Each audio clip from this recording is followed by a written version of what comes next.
What's up? What's going on? What's good? This is the Boxing Source here, and we are live. And this is a conversation that we plan to have with a guest that is scheduled to come on here within a few minutes to talk about one of the topics that has been going on over the course of the week.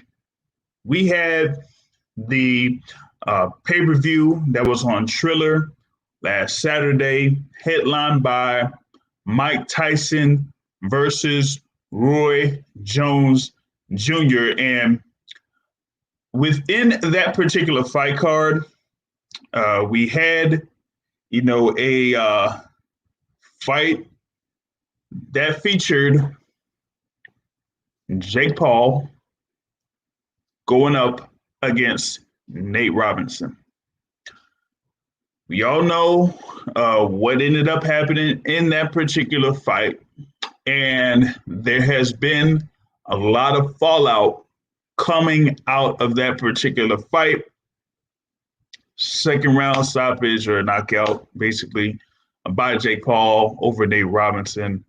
And, it's been like a lot of talk that has been going down since then. So apparently we've had like a conversation that is, that's been going on. And we've had a lot of fighters basically talk about what they would do if they were able to get in the ring against Jake Paul. Of course, you had, Jake Paul that's, I guess you could say undefeated as a boxer. He's had his, fights that have, taken place. And it's been like like a confidence booster of sorts. And these fights have been, I guess, sanctioned by the boxing organizations. But we got to get this guy on here. He is ready to join us. Coming out of Philadelphia, PA, pro boxer and trainer, the man, Mr. Hot Shot, Greg Hackett. What's good, fella? Oh man, I appreciate it. What's going on? I'm chilling. Oh man, I'm good, bro. I'm good, man. So we got to get it cracking, man. You had a conversation with somebody, you know what I'm saying? And you got me?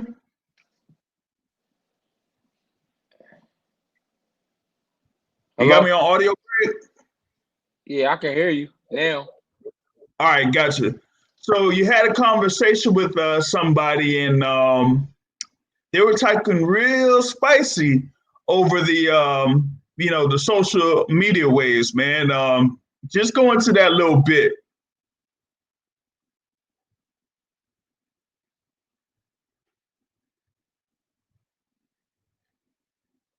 Just seeing here.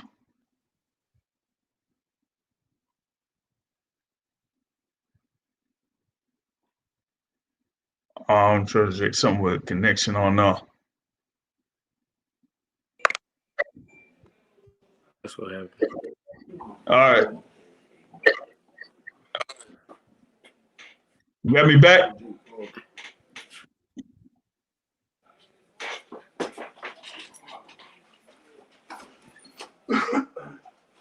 Yeah, you got me back? You're not sure if you got me on the audio joint. May see me on video, but I don't know about audio. Got the audio? Yeah, it keep chopping up. You can hear me? Yeah, yeah. Is it echoing? Nah. All right, bet. So, if you can get into that conversation you had with Jake Paul's coach. See, yours is echoing, but it's like I don't know. Shit crazy. Yeah. Hold on a bad, bro. sec. Let me try something.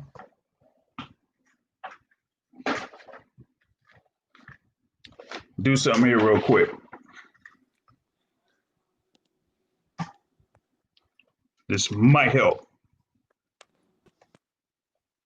All right, let me see here. Yeah, you got me on?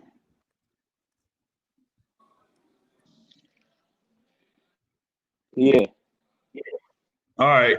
So yeah, going to what you was Hello? talking about with Yeah, yeah. we clear. You can hear me? All right. Yeah.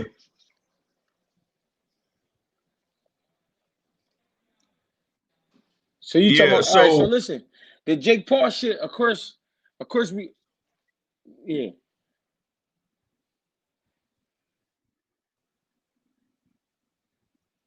I can hear you. yeah, go ahead, man. You can hear me, right? Oh my bad. Yeah. So the Jake Paul shit, right? We all understand we all understand, what's going on with the gimmick part of it, the selling part, the popular part where they say he got so many followers, him and his brother, they sold so many tickets on pay-per-view. I get all that. But the part that I really don't like is they are picking guys that's smaller than them. And then not only that, they picking guys who you could tell had no experience, but meanwhile, they've been in the gym for like the last 3 years. I don't know how long they've been taking it serious, but they've been in the gym, like really working out, really sparring, really got trainers around them. So I think it's a little unfair to take a guy like Nate Robinson, who is definitely not a boxer. You could tell he was definitely uncomfortable while he was in the ring. You know what I'm saying? And then try to claim that as like a real win. Like he's not a fighter, of course. And then them guys, BJ Flores, I talked to him last night. We kind of got into it. He was kind of like, I guess, like bragging to me, like, oh yeah, well, I got Jake out here sparring pros and shit like that. So I said, well, you might as well let him fight me. I mean, we might as well get it in or whatever. So he like, well, you don't have a name and this and that, all this extra shit. I'm like, bro, it don't matter. If he got a name and people willing to watch him fight, then they hear that he at least fighting a real fighter, no matter my record, no matter what I got going on. If they at least hear that he's fighting somebody who actually has boxing experience, then it should be interesting. People will tune in. So, I mean, of course, the words was exchanged, a little bit of shit talk here and there. But I just want to basically prove to him that he not nothing like what he pretending to be like. You know what I'm saying? It'll definitely be great. I'll make sure of it. You know what I mean? It's like one for the people. You know what I mean? Word. When Jake Paul had his like first fight against who's it this Ali Gibb, and Ali Gibb was nobody that was really doing nothing, so that was like his A debut. guy off But the like you street. were He was a talking guy off the about, street. yeah. So when you talking about Jake Paul being in the gym for such amount of years, that's the whole training that he's been able to get. That's a head start against the guys that he's going up against. And Right. when you have this latest example with Nate Robinson pretty much ain't do much at all. You know, like when it came to training, when it came to, conditioning or anything like that, it's completely different when you're going up against a guy that, knows or has been around trainers or boxers and things like that. So he has like a 5-step head start above you. And you saw that, in the ring on Saturday night. Right. So the thing with, Jake Paul is like, okay, if you feel like this is something for you, or you feel like you could do this, then go up against somebody that has been in the ring, that has had professional experience, that has professional fights, and back up what you're talking about. Right. Right. That's all I'm saying. People like, oh, yeah. he trying to, like, people already like, oh yeah, he chasing some money, he trying to do this and that. Like, no, this is for boxing. If you a real fighter and you saying a little smart remark about how you want to take Canelo belts and stuff like that, then at least fight somebody that got a little bit of experience. You know what I'm saying? That's all I'm saying. Nate Robinson clearly was uncomfortable and really didn't even understand what the fuck was going on in the ring. But he gasped through the conversation, through the little, keeping up with him in the documentary form where it looked like he really training when he don't even know what the fuck he getting himself into. And then the guys that he had trained him, nobody know who or I heard them, then it's like they couldn't even allow that fight, knowing that Nixon had no type of boxing history. Yeah, and it's crazy because you have these like with the first fight that Jake Paul had against Ali Gibb, the Florida State Athletic Commission, approved that particular fight as a pro fight. And so here on Saturday, you had the California State Athletic Commission actually approve this as a particular fight without, it's like they didn't go through the proper, protocols to make sure that Nate Robinson is doing what he needs to do in order to have this be an actual fight that's actually sanctioned and actually approved. But they just went ahead and had this fight, and while the guarantees were only like maybe $600 that was reported for each fighter, they got like a whole bunch of sponsorships and everything like that, so they got thousands upon thousands off the fight. But even then, you still can't approve something like that with two guys when one has so much experience, so much more experience than the other, being in a professional ring or being in the gym, going through that whole experience. Like, the guy's been in there, with his brother and watched other pro fighters, do things and be trained and stuff like that. But you can't say the same for Nate Robinson. You know what I mean? No. Not at all. And that's why I'm like pissed off, because it's like people are really like trying to pay attention to these guys as real fighters. They got real pro records. Fight pro fighters. And it's fucked up because people pick who they fight when, it's not even, the fight's not even official. That's not a real fight. Like you fighting Nate Robinson, he trained 3 months. That's a real fight. You've been in the gym about 3 years. You've been sparring. He's posting his sparring. He's knocking guys out that never box. Or they guys that just in the gym that they paying to come in here and work. You could tell those guys that they box, they're not real fighters. It's just a disgrace what they try to do to the sport. Yeah, and when I got into BJ Flores, y'all gonna pick like Justin Bieber or somebody? You know what I mean? Right. Like they making a spectacle about the whole thing, and then turn around and thinking like it's real serious when you don't have these guys that you're fighting go through the whole protocol to even try to get themselves to register as number one as a professional fighter, and be approved and everything like that. Like you got to go through health checks and things like that first to even say that okay, he's fit enough to be in the ring, number one, and then be able to have the ability to actually fight.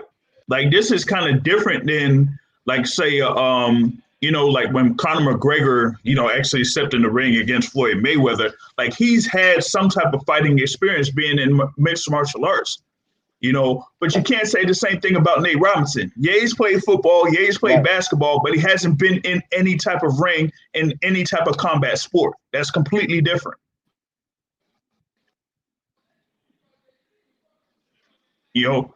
That's completely different. It's almost like that dude, like that dude that was, trolling folks, but ended up fighting Deontay Wilder. You know what I mean? Like that, he knows that like it's completely different. So you can't like step in the ring against somebody that's a world champion like Deontay Wilder and think it's a game. Nah. But here with like Jake Paul and Logan Paul, right? Them having fights against guys that have no experience in the boxing ring. That's completely different. So why not step into the ring against Greg Hackett that has professional experience, that's been in the ring, that's been, boxing and training professional boxers, you know what I mean? And see what you could do. Yeah. Yeah, makes sense. Yep. Makes complete sense on that. That way, say if you beat me, you can say, all right, at least I fought a real fighter from at least if you beat me, you can say I fought a fighter from Philadelphia, a real record, been against some real fighters, and got the win. You know what I mean? That would make more sense. I think people would respect you a lot more. And I know they don't see now. nowadays, we live in the time people don't care about respect anymore. Everything is money. Everything is money, money, money, money. So you got guys, they fooling the people. Like, this shit is fucked up because they fooling the people. Yep, I mean, exactly. people want to get blackballed or want to get looked at as a hater, but I call it what you want. They full of shit. They full of shit. I told BJ Flores I'll fight him too. I'll fight him. I'll fight Jake, and I'll fight Julian Love if Julian Love wanted to fight. I don't care which one it is, because I just want to prove. And Julian Love, they both know that already. The Paul brothers don't know that, so I'm really willing to take either one of them on. Yeah, I feel you, man. Because that's the thing. Is like they, want to get in the ring and have these fights against these guys. Like, probably wouldn't have no chance because they don't have no experience. So why not, get in the ring with somebody with the experience? Had like someone on here with us. Had a question for you. Like, how is it working with J-Rock Julian Williams?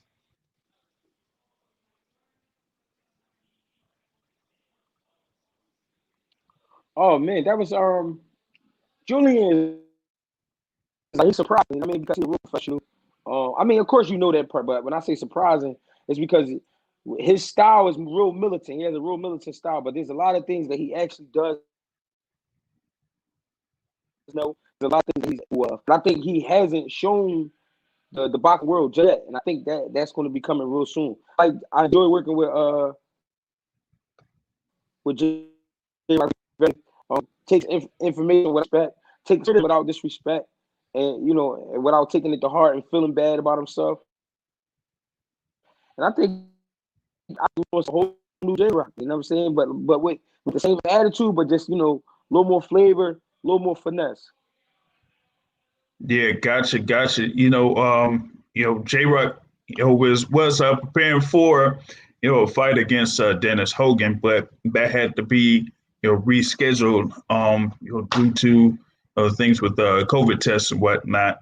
But he will be back in the ring soon in 2021. But you have worked with many, other fighters before, including one that was in action last Friday. You had some time with him, Mr. Gabriel Rosado, and he had his performance against Daniel Jacobs, and it just seemed like they kind of took it away from him. You know what I mean? Because he was able to control the pace in the ring, control the distance against Daniel Jacobs, and Daniel Jacobs really didn't do that much. But, they ended up giving Daniel Jacobs a decision on that night.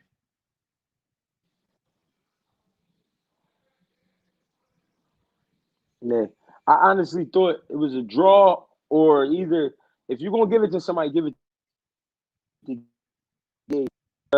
Gabe, for the great game plan. Gabe stayed composed, and Gabe showed, ability.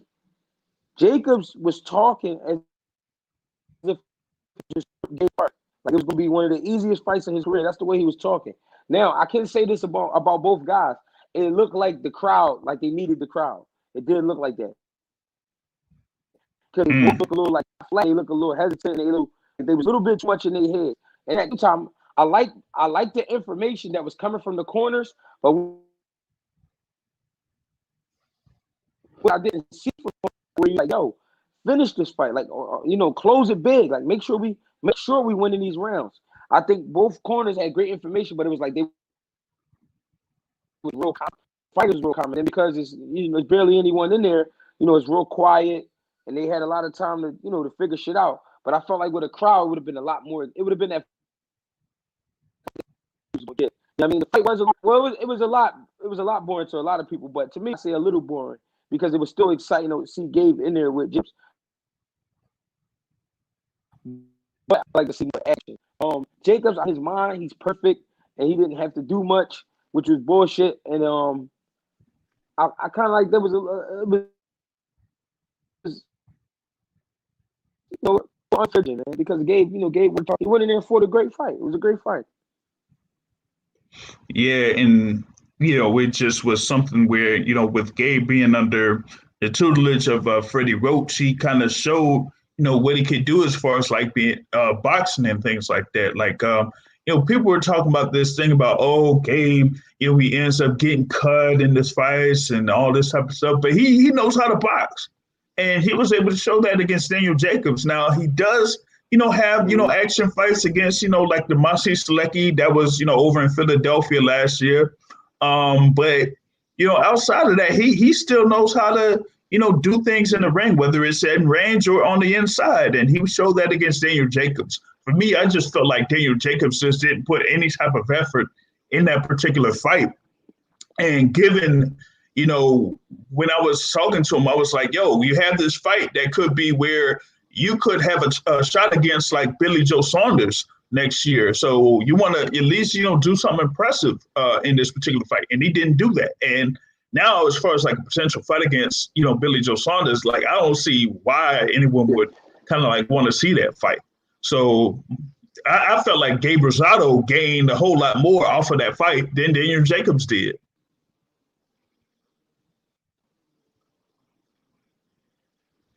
Yeah. I mean, that's definitely true because Danny didn't do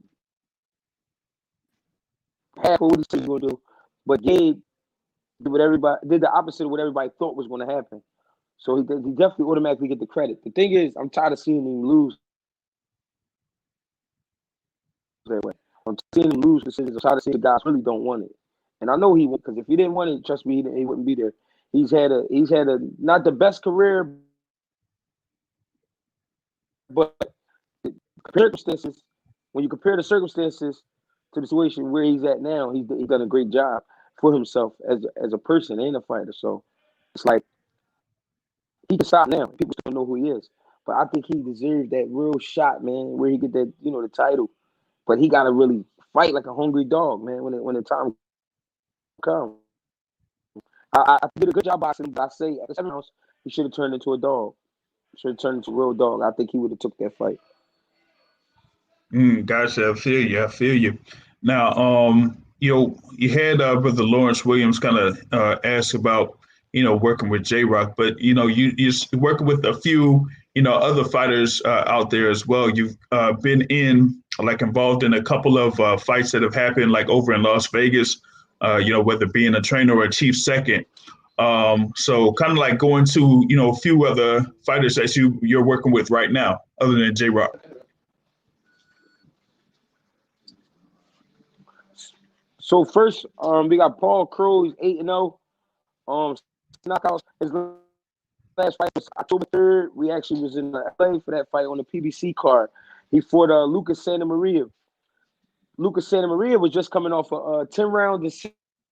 Macau Fox had a 22.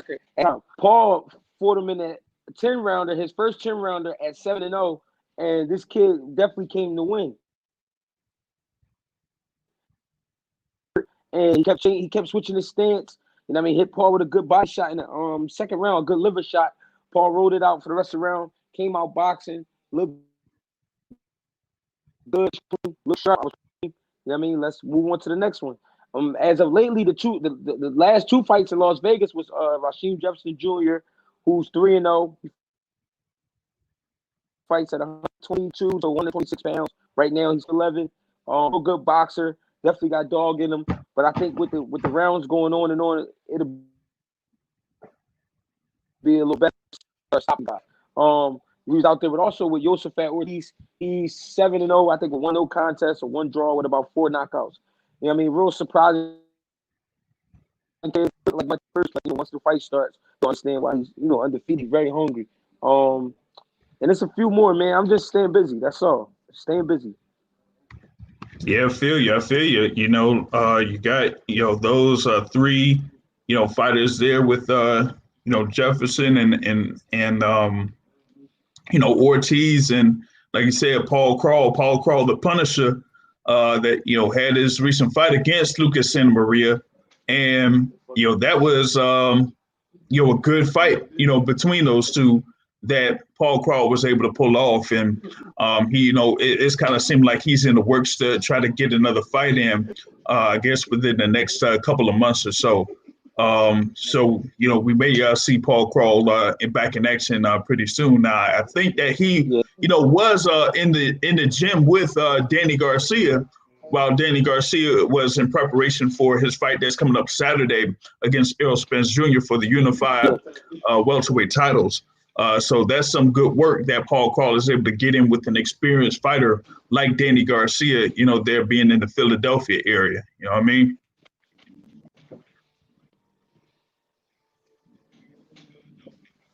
Yes, sir. Yeah, Paul actually was able to do 3 weeks straight with didn't see it. I was there for the first 3 sparring sessions. Both guys look real good. Danny real good shape. Danny was getting better every time. I left the second week to go out there with J-Rock, but I heard Danny sharp each sparring session. Word. And a lot of people don't know that Paul can fight southpaw. You know what I mean? So he was doing a real good job. I see that. Oh, that's what's up. That's what's up. He was able to, give Danny that look of, fighting a southpaw fighter, which we will be doing once he faces Errol Spence Jr. So we probably see Paul Crawl switch it up a little bit in his fights in the near future. You know what I mean? So that he gives his opponent different looks there. But back to what we was talking about in the beginning, man. Sure. It said, man, with Jake Paul, like they gotta do something, man. Like if his coach gonna be talking shit, then what's up then? You can't be like talking about, oh, he would whip you, he would go in the gym and he would whip you or anything like that without backing it up. So either, make something happen, get him in the ring and make the fight, with Greg, with Hot Shot, or you might as well just wash your hands and not say nothing. But since they, kind of like talk that trash, hey, they gonna have to back it up.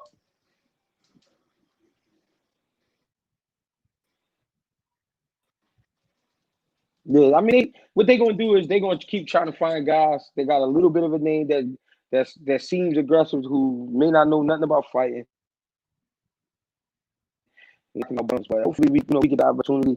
They some pussies. In my book, the whole team I think is whack for even supporting that shit. Like, I mean, that's my true feelings.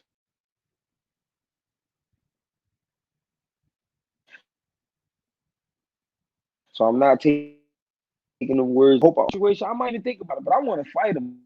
But I want to feel this shit. Like, I don't want to do no sparring shit because that shit just corny. You know what I mean? You got on gear and you feel more confident when you got on gear. I'm throwing that shit back at you. I want, you know what I mean? I want him to feel it. That's why I want to fight him. I want it to be a real fight. Yeah, gotcha. Like no, no headgear, none of that other protective stuff. It's on there. Like just go at it with the gloves straight up. And if you can handle it, then you can handle it. But I don't think that he could, really handle it. And so, that's why I wanted to, get in there with you, Hot Shot, and I'll get you, back to your business, man. I know that you was in the gym, earlier today, so you be on the grind all day, every day over in the gyms out there. Yes, sir. But we in here right now. I'm gonna be finishing up. As soon as I'm done here, we gonna move on. Yeah, I feel you, no doubt, no doubt. So big thanks there for Greg Hackett for jumping in here with the, Boxing Source YouTube channel to, get it in as far as like what's been going on between, him and Jake Paul and, Jake Paul's coach and everything like that. And we're going to see what happens to see if they're going to back up what they said. You know what I mean? So we're going to be following it over the next couple of days to see what they talking about. But if they, really ain't about nothing, then we'll definitely know.